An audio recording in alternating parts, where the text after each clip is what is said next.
This particular sutta is real interesting because it starts with being at the fourth jhana and goes up from there and explains a lot. So that's what we're going to do tonight. Thus have I heard on one occasion the Blessed One was living in the Kuru country at a town of the Kurus named Kasasadama. There the Blessed One addressed the monks thus. Monks, venerable sir, they replied, the Blessed One said this. Monks, sensual pleasures are impermanent, hollow, false, deceptive. They are illusory,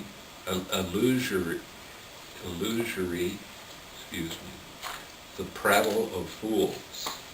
Sensual pleasures here and now, and sensual pleasures in lives to come. Sensual perceptions here and now, and sensual perceptions in lives to come.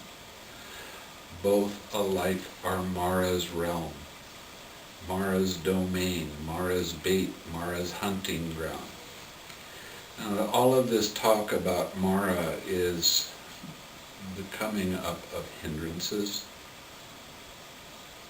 And when you are able to six-har the hindrances, Mara disappears.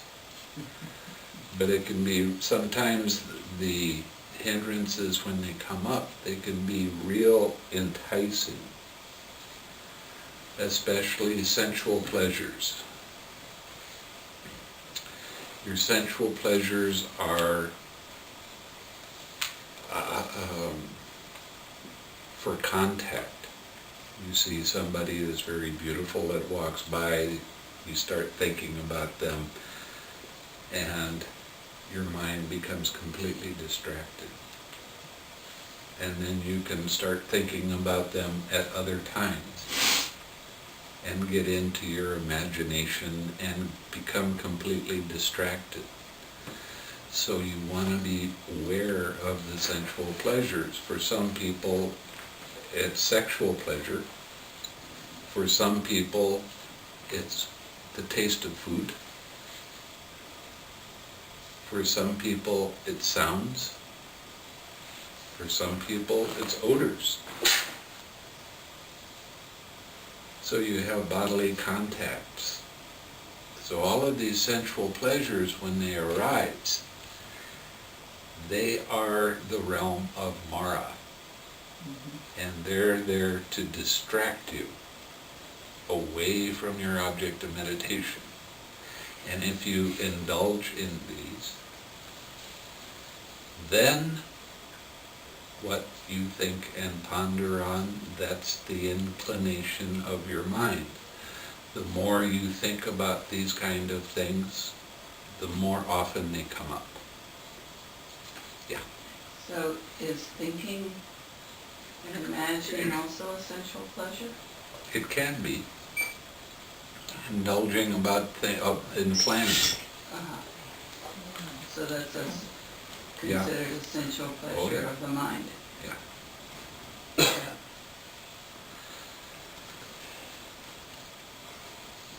The reason that I want you to make the 6 R's a habit, so that it becomes automatic, is so that you won't get caught by these things for long periods of time. Now, if you get caught by them, you can't criticize yourself because you were caught. Why? You're still identifying with thoughts and feelings. And that is unwholesome. Now, what we're here for is to recognize the unwholesome, release the unwholesome and relax, bring up the wholesome, smile, and come back to your object of meditation, and stay with your object of meditation as long as you possibly can. It doesn't matter how many times you have to use the 6 R's before something goes away. It will stay. That hindrance will stay as long as you're attached to it. Now, every time you use the 6 R's, you're letting go of the attachment for a short period of time. Eventually, that hindrance will become weak, and it won't come up with such strength and pull you away for such a long period of time.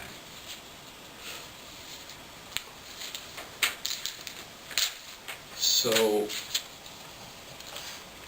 we have to learn to practice what the Buddha taught, and that is patience leads to Nibbāna. You're not using the 6 R's as a stick to beat away the hindrance. You're not using the 6 R's as a way to control the hindrance. You're using the 6 R's to take your attention for a moment away from that hindrance, so you can start to see how mind's attention moves back to it. Okay? When you start taking an interest in how mind's attention moves from one thing to another, you are starting to recognize how the links of dependent origination work. Now, the thing that's real important to remember is that this isn't about control. It's not about suppressing. It's about allowing it to be without keeping your attention on it. So it keeps coming back. Okay.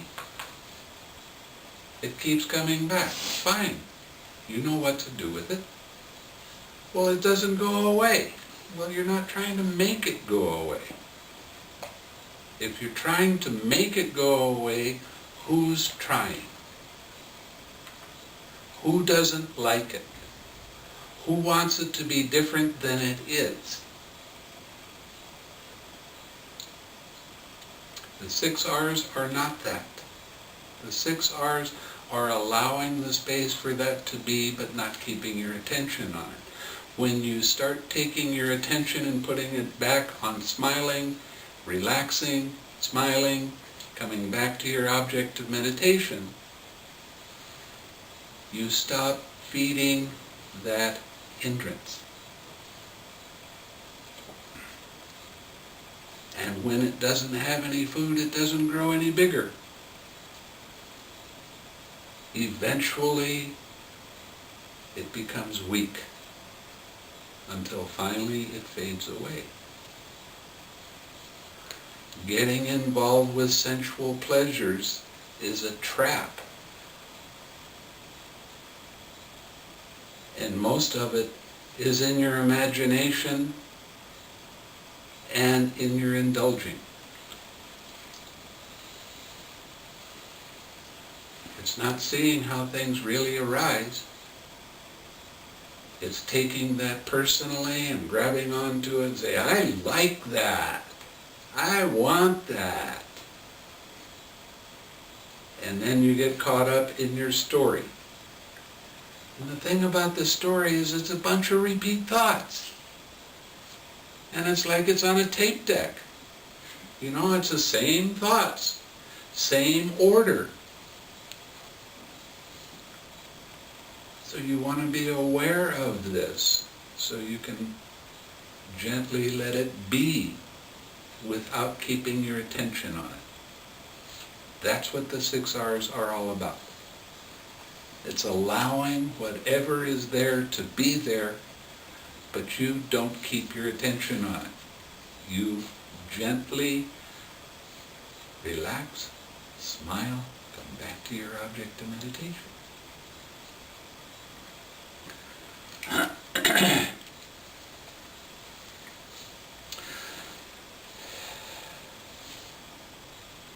Now I'm going to read this sentence again.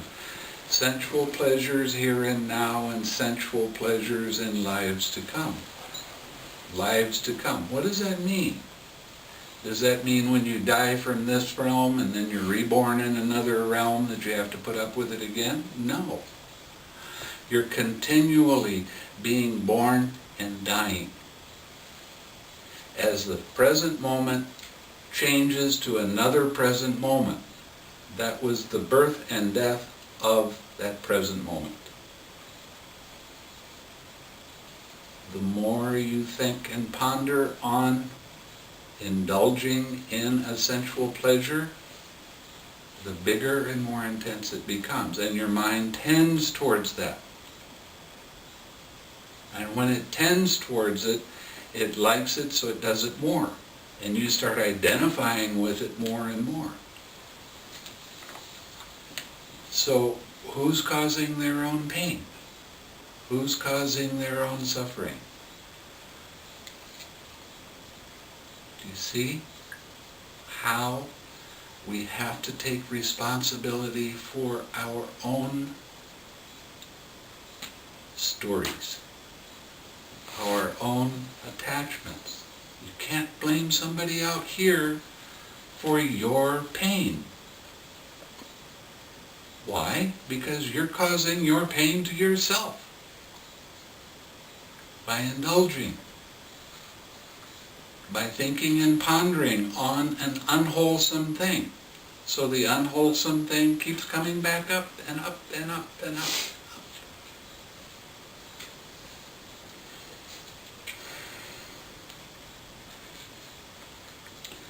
Both the sensual pleasures and the sensual perceptions, both alike, are Mara's realm, Mara's domain, Mara's bait, anything to get you distracted away from the present moment.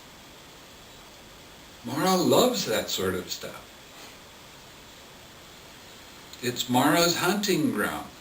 On account of them, these evil, unwholesome mental states such as lust, ill will, and presumption arise.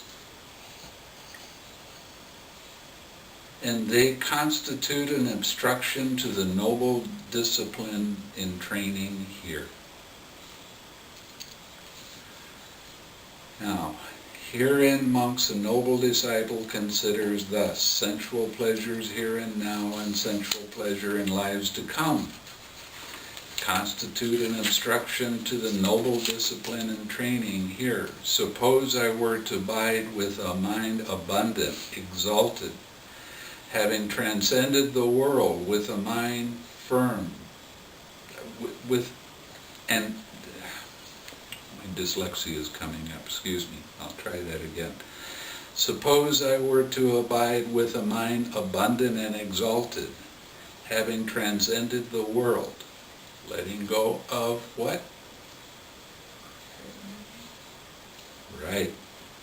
And made a firm determination with the mind.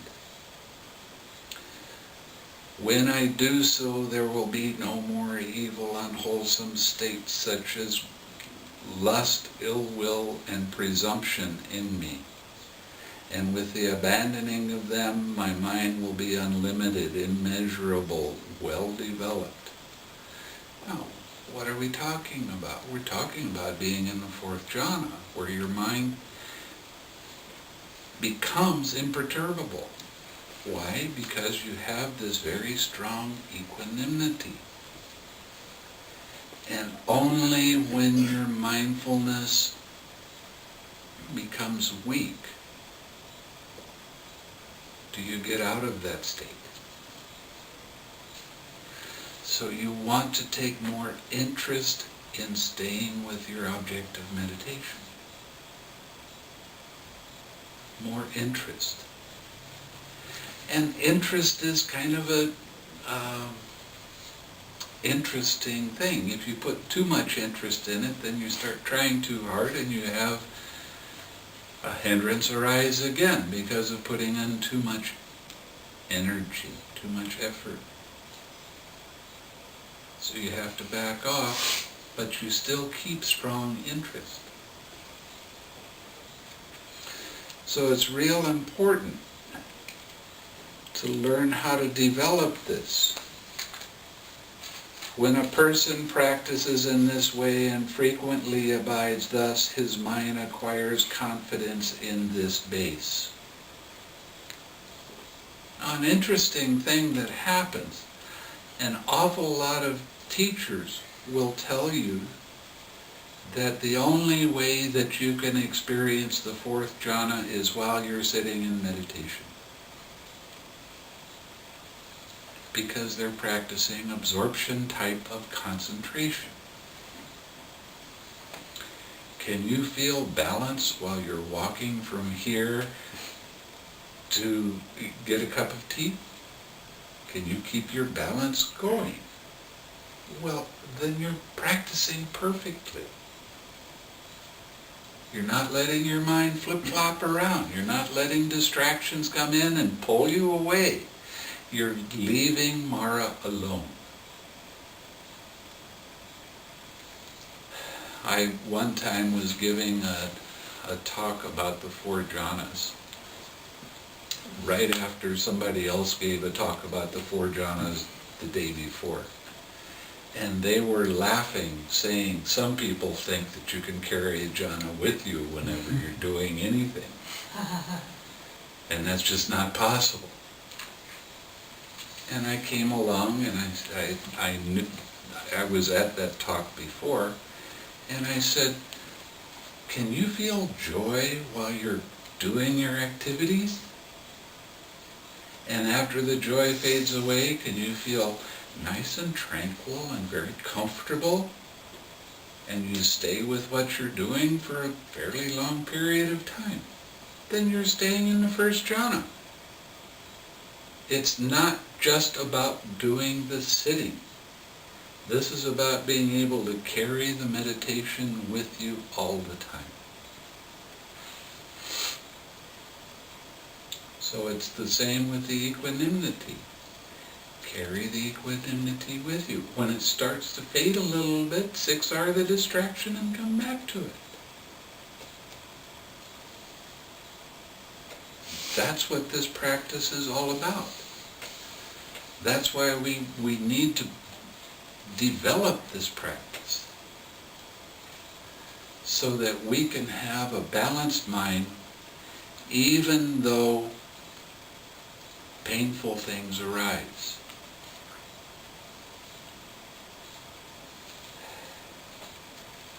Once there's full confidence, he either attains to the imperturbable now or else he resolves upon it with wisdom.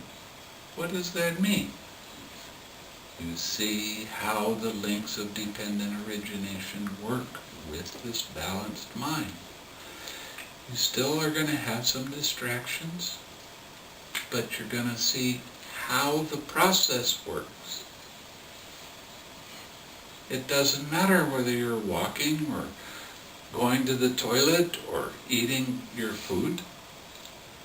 You can still see the links of dependent origination. Don't let your mindfulness slip. The function of mindfulness is to remember. To remember what? To remember to observe how mind's attention moves. And when you're observing how mind's attention moves from one thing to another, you're looking very closely at how this process works. On the dissolution of the body, after death, it is possible that this consciousness of his leading to rebirth may pass on to rebirth in the imperturbable. This, monks, is declared to be the first way to the imperturbable. In other words, you die, you leave this body with a balanced mind, without attachments to it. The rebirth you have will be in a very high Brahmaloka realm.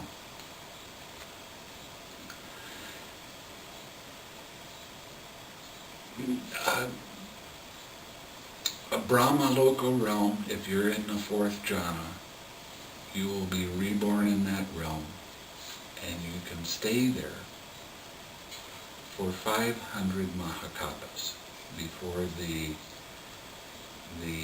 merit of attaining this kind of balance of mind starts to slip a little bit, and then you're reborn in other places. A Mahakapa is made up of 4 asankayas. And asankaya is 10 with 160 zeros behind it. That's how many years one asankaya is. Multiply that times 4. Okay, the way the universe works, right now, everything is moving. There is the expansion of the universe that's happening. From the time it went from the Big Bang until it stops going out, that's one asankaya. And then it will stop for one asankaya. And then it will contract for one asankaya. And then it will stop for one asankaya. The only time life occurs on planets is when there is expansion in the universe. Okay, now consider that times 500. It is a happy realm.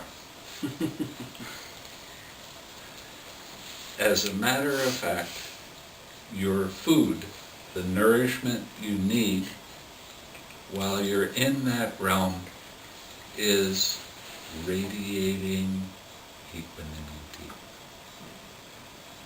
balance. It's a wonderful realm to be reborn in.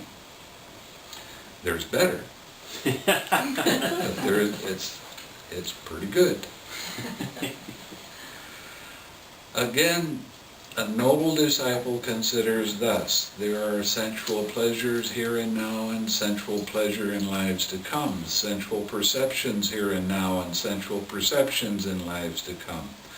Whatever material form there is, all material form is the 4 great elements. And the material form derived from the 4 great elements. The 4 great elements: the earth element, the fire element, the water element, and the air element. Of these 4 elements,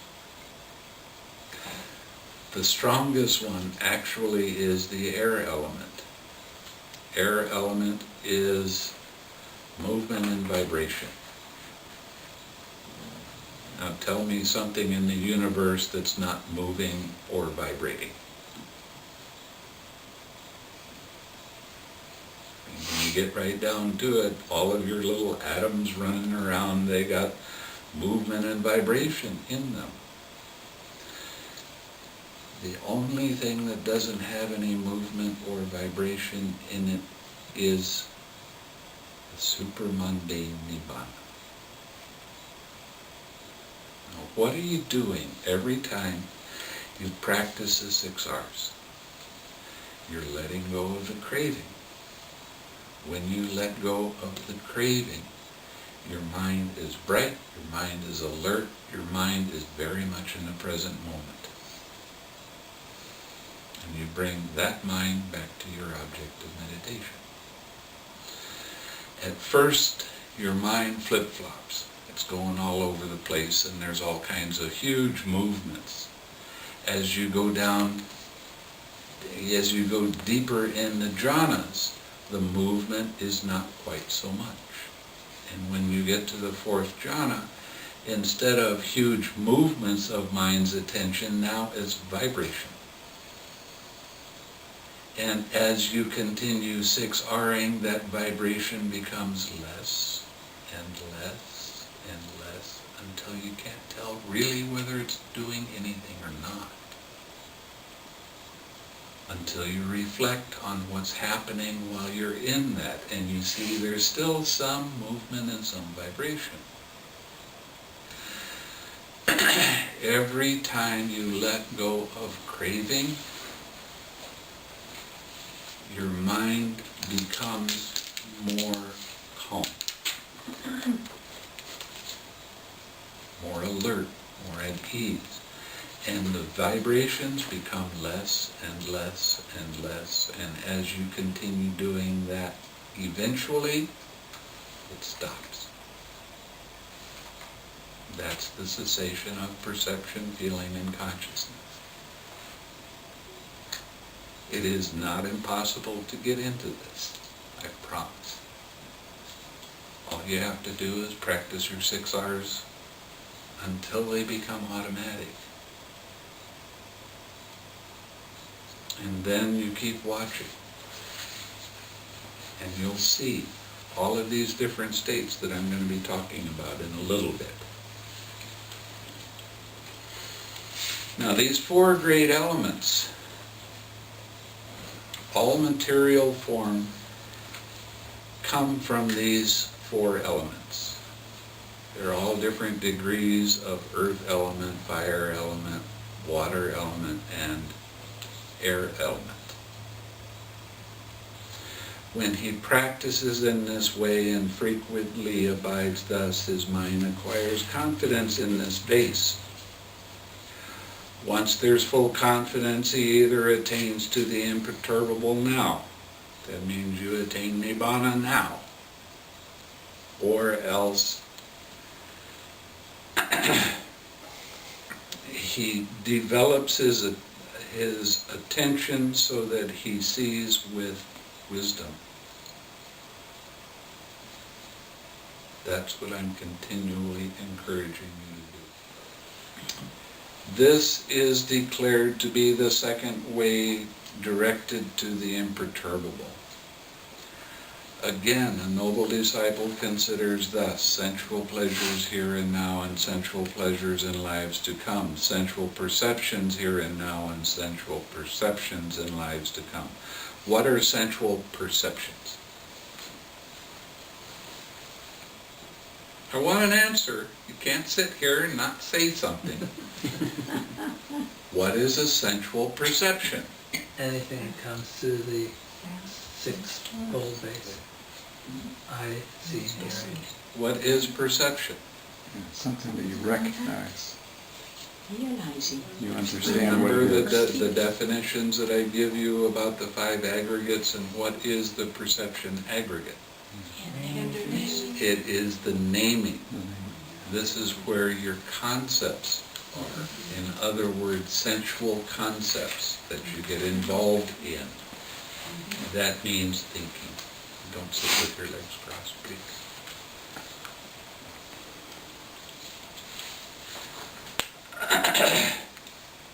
Material forms here and now and material forms in lives to come. Perceptions of forms here and now and perceptions of forms in lives to come, both alike are impermanent. What is impermanent is not worth delighting in, not worth welcoming, not worth holding to. Now that means everything. Because everything is a state of change, right? Everything is impermanent. So what he's really saying here, it doesn't matter whether it's a thought, it doesn't matter whether it's a feeling, it doesn't matter if it's a sensation. It's all impermanent. And it's not worth holding on to, it's not worth welcoming. It's just something that arises because the conditions are right for it to arise. What you do with what arises in the present moment dictates what happens in the future. If you take a hold of it and think you can control it and you want to indulge in it, then you can look forward to having suffering arise. And not just a little bit. A lot. well, I don't like the way he said that. I don't like the way he acts. I don't. Who's involved with not liking what arises in the present moment? Who's taking those thoughts and concepts and opinions and making them personal? Now this goes back to the other sutta, number 21, that I was talking about the other day. What did the Buddha say? When somebody comes up, it doesn't matter whether it's timely or untimely, it's true or false, it's pleasant or unpleasant, it's spoken with loving kindness or with hatred. It doesn't matter. What is our job? Our job is not to fight with that other person.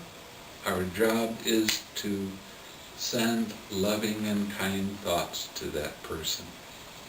That takes it away from making whatever they say something personal. And you start radiating loving kindness to that person, and then you radiate loving kindness to all beings. You use that as the reminder to keep your mind uplifted, immeasurable, radiating loving kindness no matter what. When you do that, Mara is defeated. Mara cannot arise. But when you start taking what somebody else says personally and say, well, I have to protect myself because they said this or they did that or they said something that was hurtful, who's fighting with the present moment? Who's causing themselves pain? The more you can keep your mind focused in the present moment, there is no suffering. There is no pain. There is no dissatisfaction. There's only the present moment. How can you be dissatisfied with that? It's right here in front of you. It's not good, it's not bad, it's just the present moment. And it's okay for it to be the way it is, because that's the truth.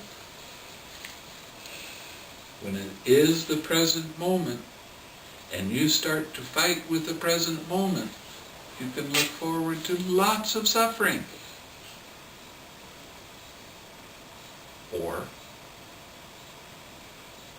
you can see the present moment has painful thoughts in it, or it has painful feeling in it. It is unsatisfactory. But you know that the present moment is changing continually, moment to moment to moment. If you grab onto this present moment, by the time you grab onto it, you're already into the next present moment. And the next present moment. And that holding on to, that craving, is going to cause suffering. Everything is in a state of change. That's the way it works. I wish it didn't, but the whole universe is like this.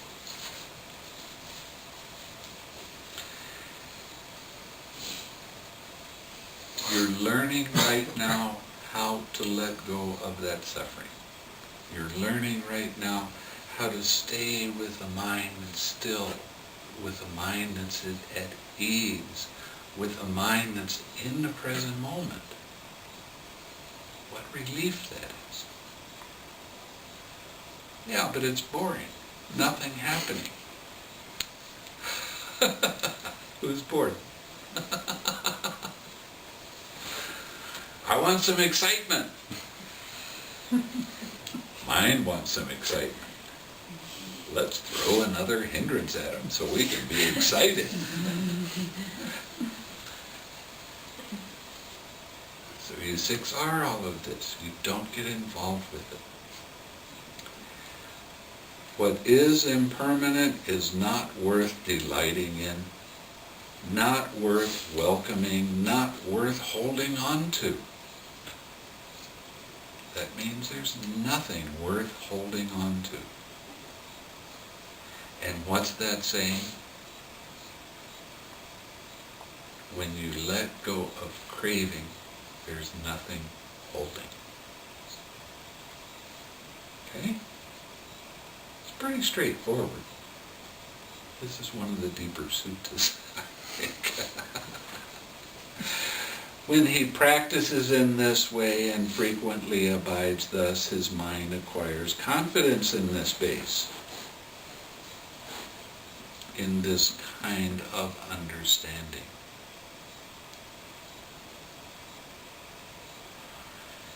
You heard me talking about the Eightfold Path and what is harmonious perspective. The harmonious perspective is always, this is an impersonal thing that's here, right now. It's not yours. Don't take it as yours.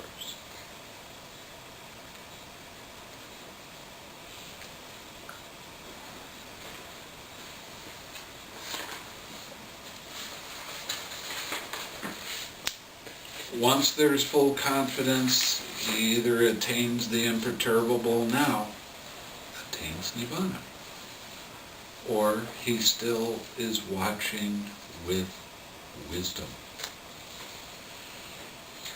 on the dissolution of the body after death. It is possible that this consciousness of his, leading to rebirth, may pass on to another rebirth in the imperturbable. This, monks, is declared to be the third way directed to the imperturbable. Now we're going to go to the base of nothingness. Again, a noble disciple considers thus: sensual pleasures here and now and sensual pleasures in lives to come. Sensual perceptions here and now and sensual perceptions in lives to come. Material form here and now and material forms in lives to come. Perception of forms here and now and perceptions of forms in lives to come. Perceptions of the imperturbable are all perceptions. What does that mean? They're all still mundane. They're all still part of your worldly experience. Perceptions are concepts. That's the naming part of your mind that starts the concepts arising, that puts the name on something and makes it a concept. Nibbāna is a state of no concepts. When I first realized that, it blew my mind. I just sat back and like, wow, a state of no concepts. What a wonderful thing.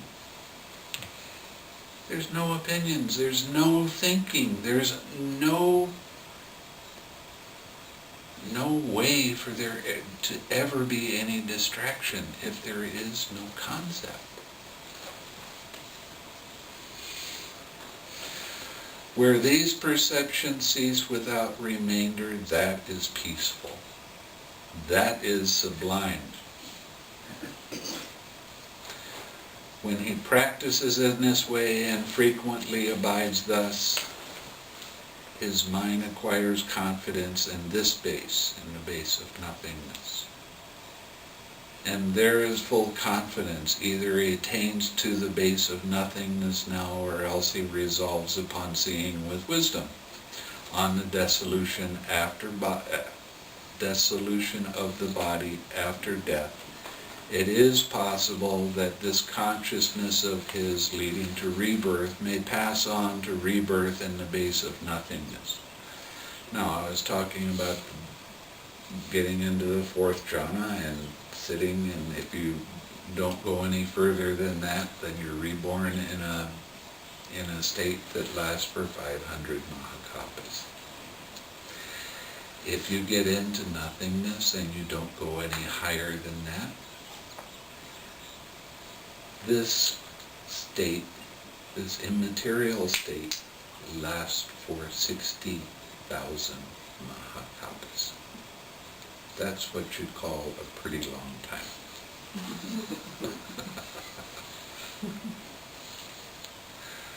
And it's a material state, immaterial state, so it's just a mental state.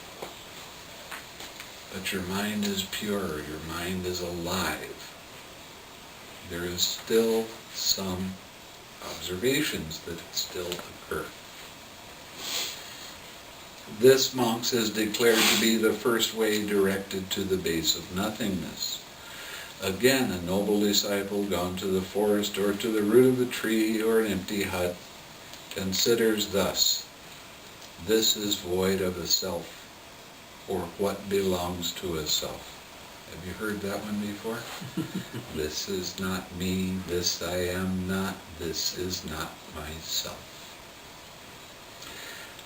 I have a student that can get into this realm, and then his mind always starts putting too much energy in. And he develops doubt. What is this? Am I doing this right? Seems I'm missing something. So I tell him, for a day, what I want you to do with whatever arises, I don't care. Repeat this statement. This is not me, this is not mine, this is not myself. And then he settles down and he gets back into this and he's very good for a period of time, and then he starts pushing again. I can't get him to stop trying so hard. He really has the desire to attain Nibbāna, and it's very strong, and it's getting in his way. He has to let go of that desire. And I don't know how many times I've talked with him about that. Stop insisting that the next present moment be it.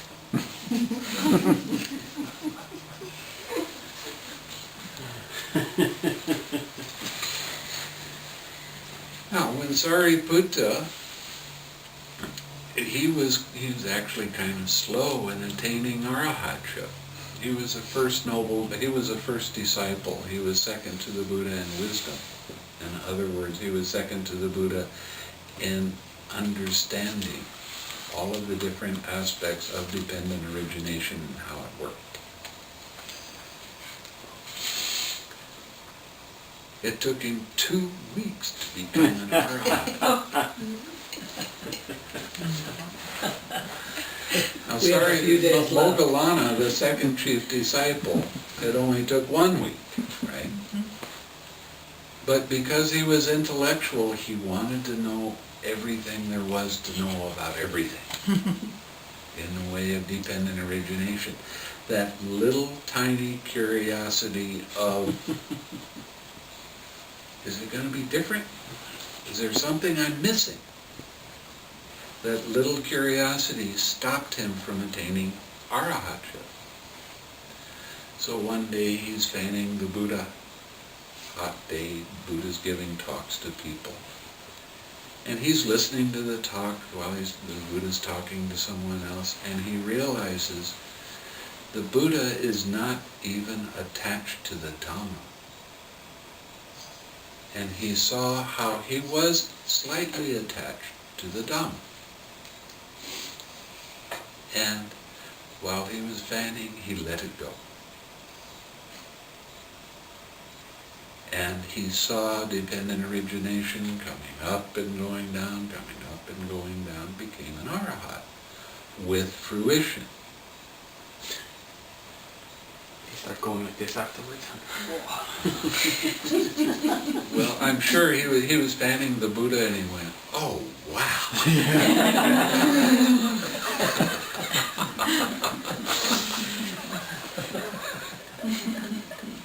I still want a magazine. It's called Old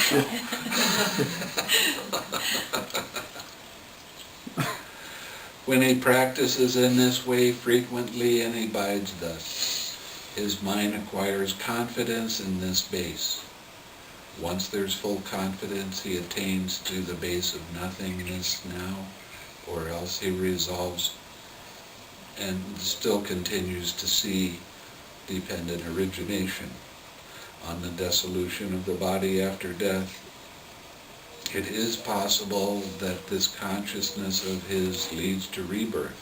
There can still be slight attachments, even when you're in the realm of nothingness. They're not big, but they're still there. There's still a want for things to be, but you're getting better and better at recognizing and sixaring, seeing how these distractions pull you away in 6R. Making this an absolute automatic process. Anyway, they may pass on to rebirth in the base of nothingness, which lasts 60,000 Mahakalpas. This, monks, is declared to be the second way directed to the base of nothingness. Again, a noble disciple considers thus: I am not anything belonging to anyone anywhere, nor is there anything belonging to me in anyone anywhere. But I'm married. Concept. When he practices in this way and frequently abides thus. Now these are the kind of reflections that you can carry with you with your daily activities. This isn't me. I don't belong to anyone. Nobody belongs to me. There's nothing to hold on to. There's nothing to become. There's only the present moment. These are just different ways of coming up to that realization. Okay?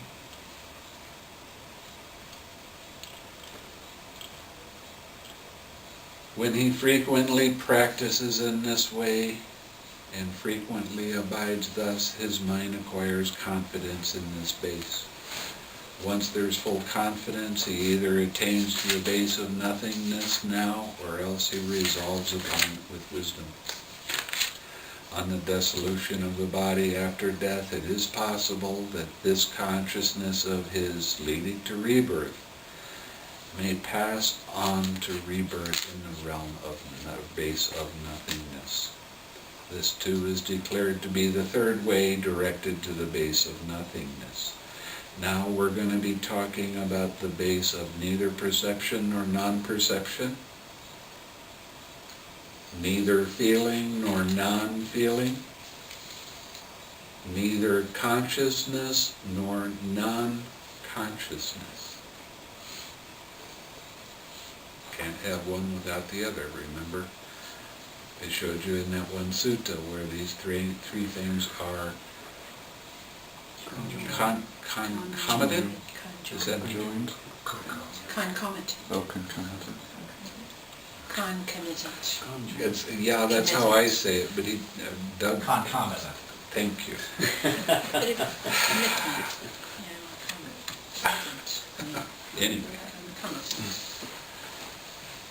Again, a noble disciple considers thus: sensual pleasures here and now and sensual pleasures in lives to come, sensual perceptions here and now and sensual perceptions in lives to come, material forms here and now and material forms in lives to come, perceptions of forms here and now and perception of forms in lives to come. Perceptions of the imperturbable and perceptions of the base of nothingness, all are perceptions. Where these perceptions cease without remainder, that is the peaceful, that is the sublime, namely the base of neither perception nor non-perception, or feeling, or consciousness. When you get into this state, you don't know you're in that state until you come out. You're still alert. You're still mindful.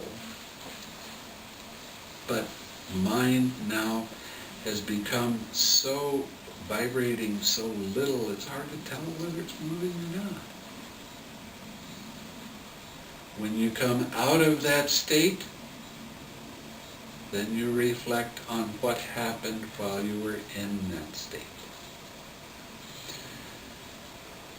You can see forms, you can see colors, and there's other things.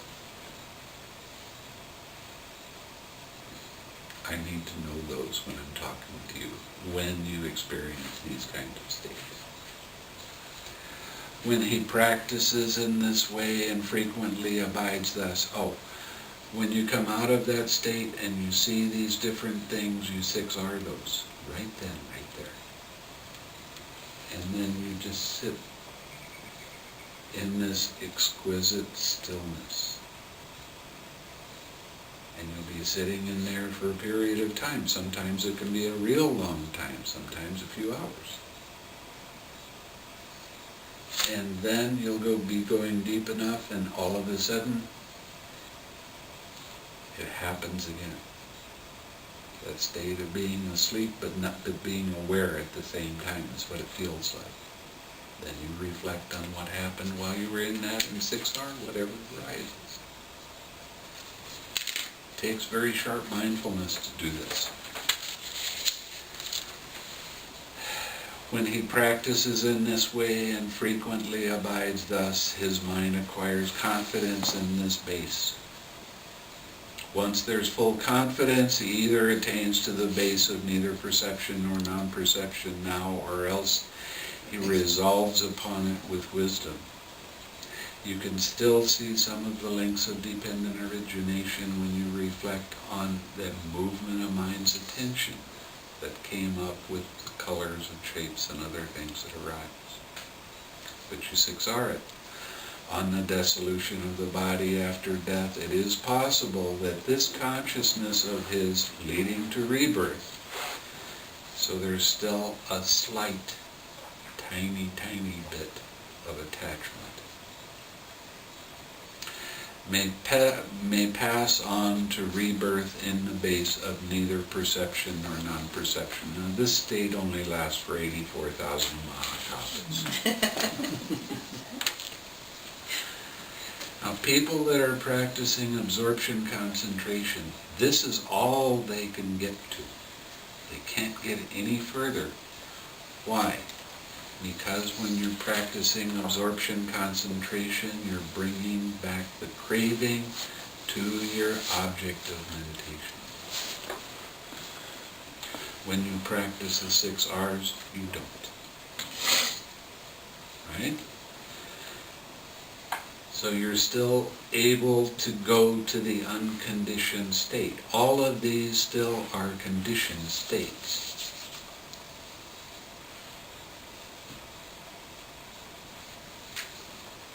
Okay.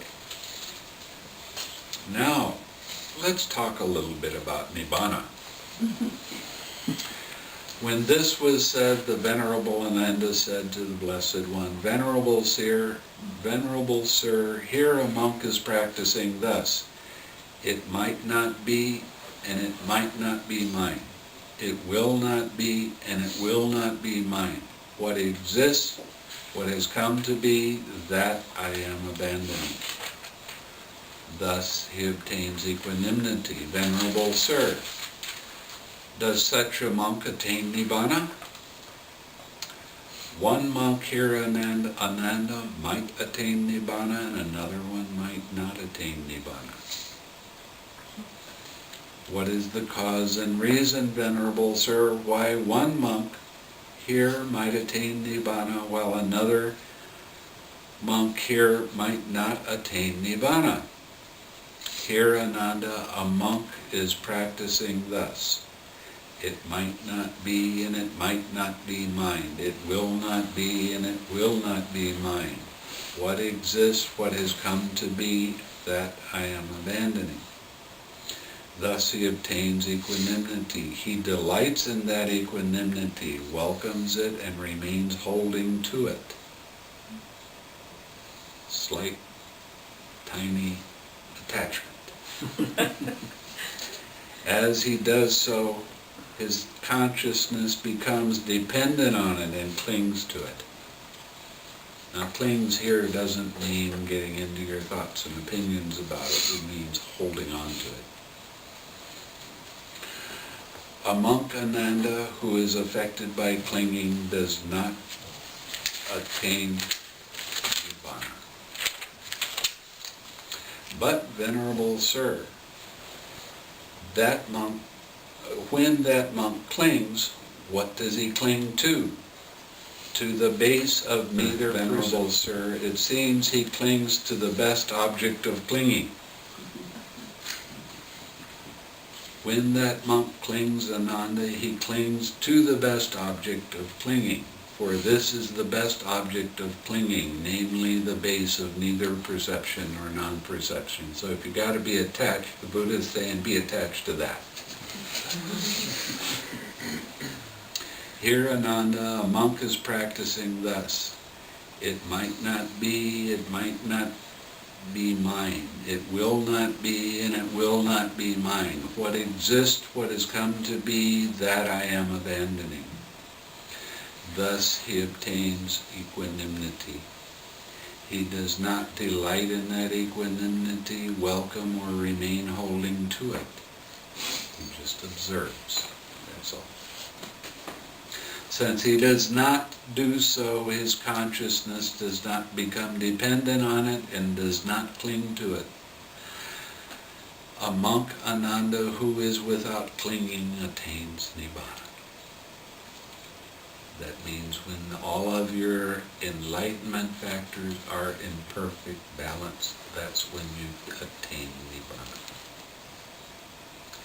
It is wonderful, Venerable Sir, it is marvelous. The Blessed One indeed has explained to us the crossing of the flood in dependence upon one support or another. But, Venerable Sir, what is noble liberation?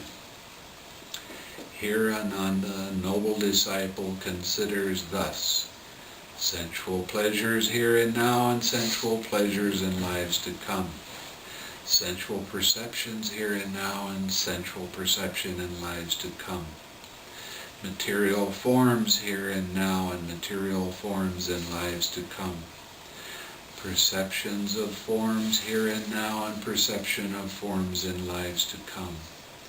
Perceptions of the imperturbable, perceptions of the base of nothingness, perception of the base of neither perception nor non-perception. This is all personality as far as personality extends.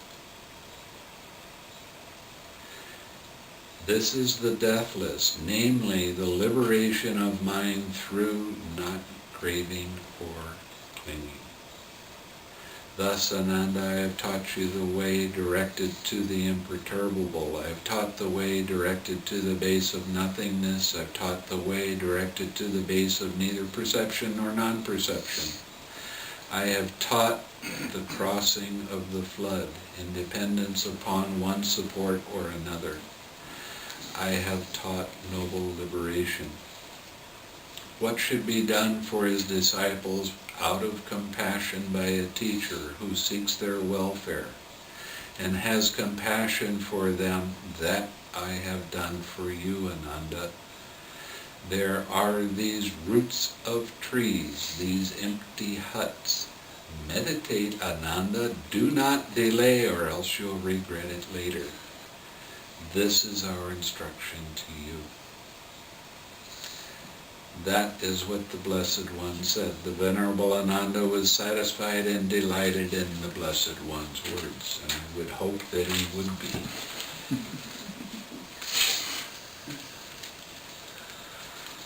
Again, the experience of Nibbāna is getting to a place where there is no perception, there is no feeling, there is no consciousness.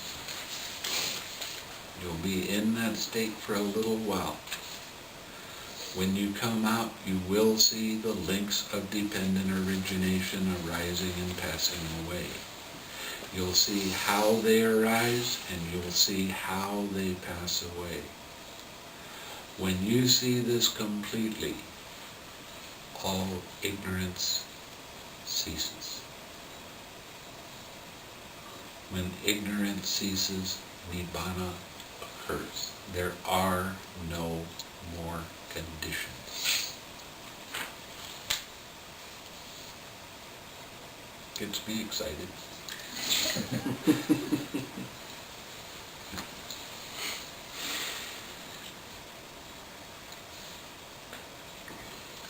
So, from this sutta, you can have take a few tips from it. Especially the one about when you're getting caught. When you're starting to think about this or that. Is this me? Is this mine? Is this myself? You know the answer. This is why the step of relaxing is so incredibly important.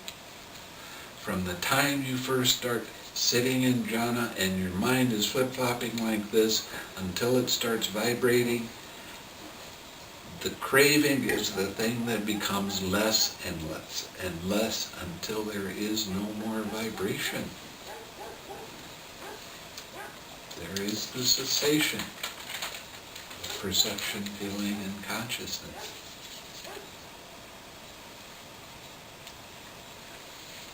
That is such a major insight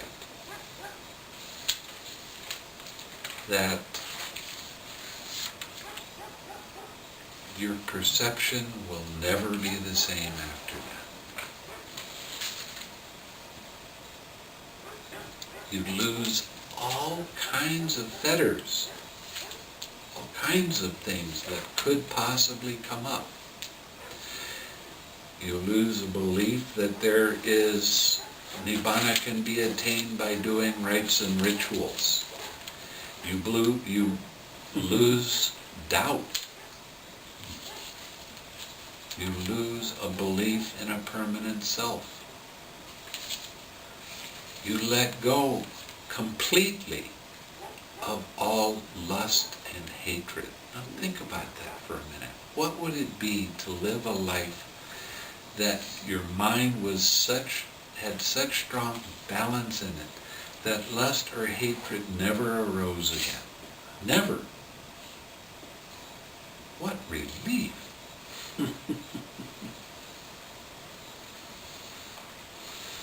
You lose the desire to be reborn in another realm. Restlessness disappears. Think about that one. Never having restlessness arise. Sloth and torpor disappears. Never having dull mind ever again. And you don't have any pride. I'm special. I don't have this stuff. I'm something good. It doesn't even come up. And your understanding of the Four Noble Truths is absolute. So no more ignorance can arise. That seems worth it to me. Look at how much suffering we've caused ourselves just in this lifetime. Look at how much pain we've gone through just in this lifetime. And we keep doing it over and over and over again because we don't learn that everything is part of an impersonal process. It's not me. It's not mine. It is not myself. I don't care what it is.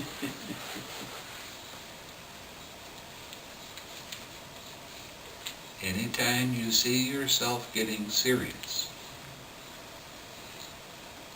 guess who has an attachment? Guess who's taking that and trying to control it because you think you're in control of whatever arises? Guess who's causing themselves pain? Well, don't do that anymore. Right? Well, but I've always trained myself to be a serious person. Wrong. Bad training.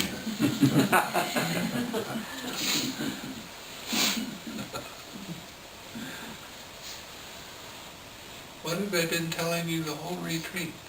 I want you to laugh. I want you to smile. I want you to have fun. Why? Because your mind is light, your mindfulness is sharp, and you can see the traps that you set for yourself and cause yourself suffering.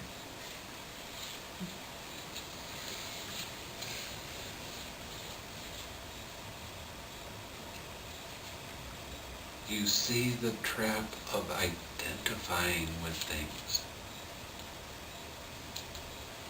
When you laugh with yourself for being attached, you are not there anymore. It's only this feeling. It's only this anger. It's only this sadness. It's only this perplexity. What's that? Let it go. But when you start taking it personally, well, it hurts. Stop causing pain to yourself. Have this uplifted mind that's alert, that's bright, that's very much in the present moment. There's no suffering there. That's a promise. When you become an arahat, you're always in the present moment.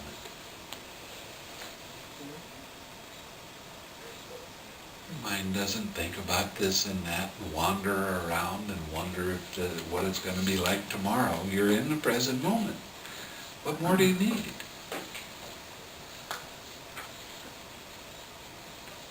Oh, but I'm afraid of becoming an arahat. I still have my attachments, you know. Well, let's rephrase that. I still have my pain, you know. Let go of it.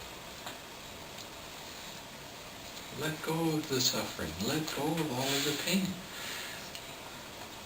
Let go of all of the identification with whatever arises. How do you do that? Practice the 6 R's.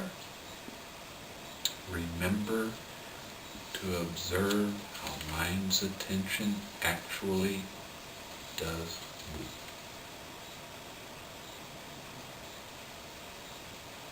You get a whole lot of oh wows when you do that. And you not only start seeing how dependent origination arises in you, you start seeing how it arises in other people. And then that causes compassion to arise. Are you paying attention to what they're saying when they have anger? When they have dissatisfaction towards you? Are you paying attention to what they're saying and trying to defend yourself? Or are you seeing that other person suffering immeasurably and have compassion towards that other person and start radiating loving kindness to them? That always makes the situation better. You know, this thing that we read every morning, hatred cannot be overcome by hatred in this world. Hatred can only be overcome by love. It's not just something to repeat, it's something to practice. The more you keep your mind focused on loving kindness, the more pure your mind becomes. Why? Because you're practicing your 6 R's. Right? 6 hours will take you all the way. Right up to the doorstep.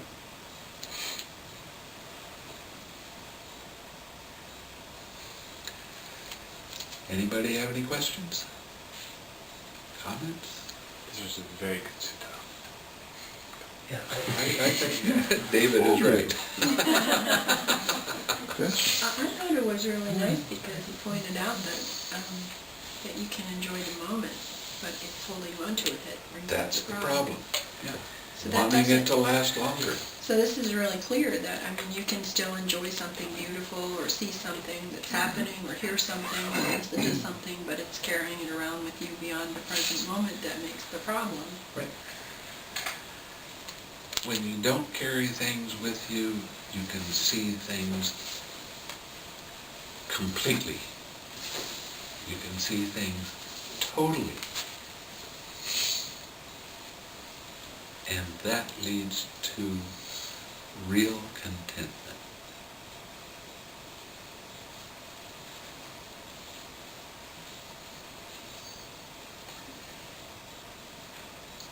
I have a number of questions. I'll keep it to one. So now we went all of them. So turn into an interview. One of my teachers, I think it was Namindra, talked about creating sankharas. Kind of, it was that, I don't know if you recall that, but it was thought forms that come out of clinging.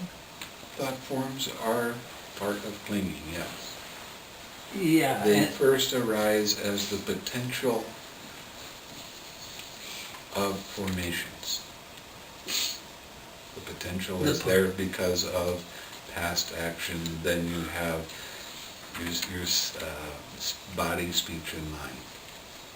Okay, that's the potential there. And as the dependent origination goes, you get up to the clinging, and now you're starting to create more unwholesome situations. And those are sankharas? Absolutely. Okay. Good.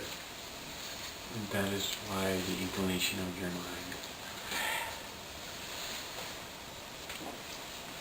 And we have all these old habits, thinking about this or thinking about that, whatever it happens to be.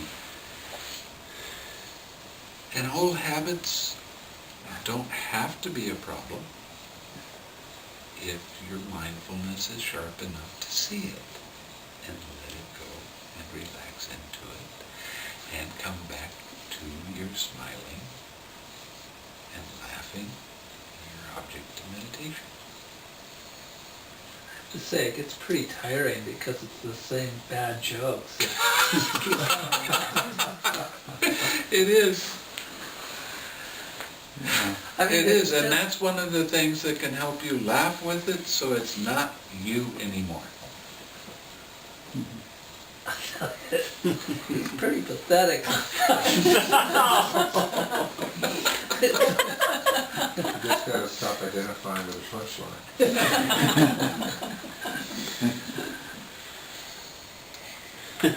The word presumption is used in there. Yeah. What does that mean exactly, in the sense that it's being You used? assume. Assuming. Presume, assume.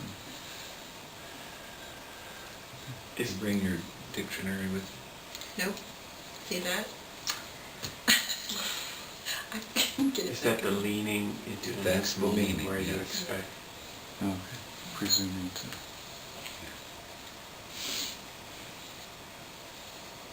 There's all different kinds of words that you can use for not being precisely in the present moment. When you assume that something is going to be the same all the time, Yeah, that's a good, yeah. then you start leaning Yeah. and saying, well, I know this one, I'm gonna see if I can get beyond this one and start leaning a little bit, then you have restlessness arise.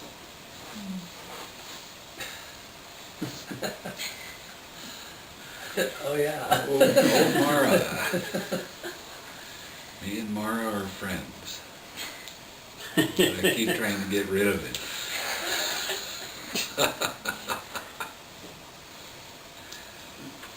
Friends like that I don't need.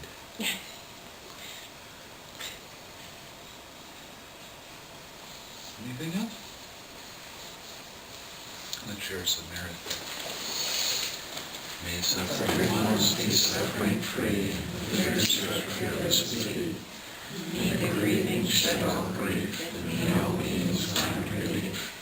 May all beings share this merit that we have thus acquired for the acquisition of all kinds of happiness. May beings inhabiting space and earth, devas and nagas of mighty power, share this merit of ours. May they all protect the Buddhist dispensation.